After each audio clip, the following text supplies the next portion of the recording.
अस्सलाम वालेकुम एवरीवन। रमज़ान का दूसरा जुमा आप लोगों को बहुत-बहुत मुबारक हो। तो भई हम लोग तो हो चुके थे बिल्कुल से रेडी। फरहान के पापा जा चुके थे मस्जिद नमाज़ अदा करने के लिए और मैंने और इशरा ने घर पर ही नमाज़ अदा कर ली थी।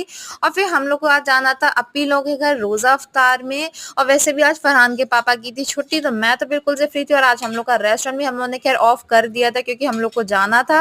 और फिर हम लोग पहुँच चुके थे और वहाँ पर जैसे ही पहुँचे तो वहाँ पर चल रही थी रोज़ा इफ्तार की तैयारी। तो अप्पी लोग सारी तैयारी कर रही थी। मैंने कहा थोड़ी-सी मैं भी फ़ॉर्मेलिटी कर दी थी क्योंकि भई छोटे होने का यही फ़ायदा होता है कि अप्पी लोग मुझसे कुछ भी ज़्यादा काम नहीं करवाती हैं और वो लोग खुद ही लगी हुई थी और ये बना रही थी आलू प्याज़ के पकौड़े, पोहा और बाकी सब। तो मैंने कहा चलो जब तक ये बना रही है तब तक चलते हैं बड़ी अप्पी को देखने वो क्या कर रही हैं, क्योंकि दरअसल मेरी बड़ी अप्पी का घर भी सामने ही, मेरी दोनों बहनें पास में ही रहती हैं, बस मैं ही थोड़ा दूरी पर हूँ।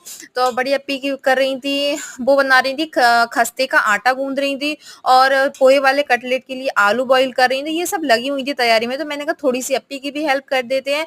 तो फिर हम लोग का दस्तरखान लग चुका था। माशाल्लाह सभी बच्चे आज रोज़े से थे, तो सभी बच्चे दुआ माँग रहे थे और भई माशाल्लाह बच्चे इतने बड़े हो चुके हैं कि अब तो हम लोग को बैठने के लिए जगह ही नहीं मिलती है। तो फिर हम लोग को दस्तरखान और बढ़ाना पड़ा, तब जाके हम लोग बैठे और फिर हम लोग ने सभी ने रोज़ा खोल लिया था क्योंकि रोज़े का वक़्त हो चुका था। और हम लोग के रोज़े तो बहुत अच्छे जा रहे हैं। आप लोग के कैसे जा रहे हैं कमेंट में ज़रूर बताइएगा। और फिर खाने में बनने जा रही थी चिकन की बिरयानी और सालन और रोटी, क्योंकि भाई रोज़ा खोलने के बाद खाना तो यही अच्छा लगता है और बिरयानी मिल जाए तो भाई क्या ही बात है। कि आप लोग भी यही खाना पसंद करते हैं तो कमेंट में ज़रूर बताइएगा। और हम लोग तो ठहरे सभी लोग नॉन-वेज लवर, क्या आप लोग भी नॉन-वेज लवर हैं?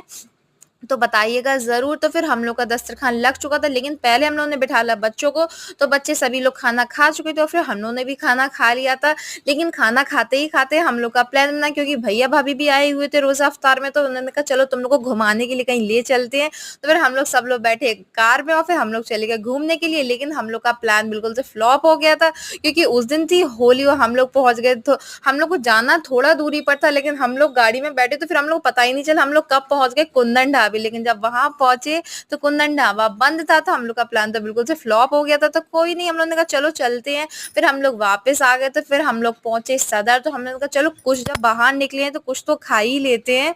तो फिर हम लोग सदर पहुँचकर हम लोगों ने खाई आइसक्रीम और भई हम लोग का तो बढ़िया मज़ा हो गया आज। भले ही थोड़ा-सा शुरू में थोड़ा-सा ये है कि ढाबा बंद था, लेकिन बाद में हम लोग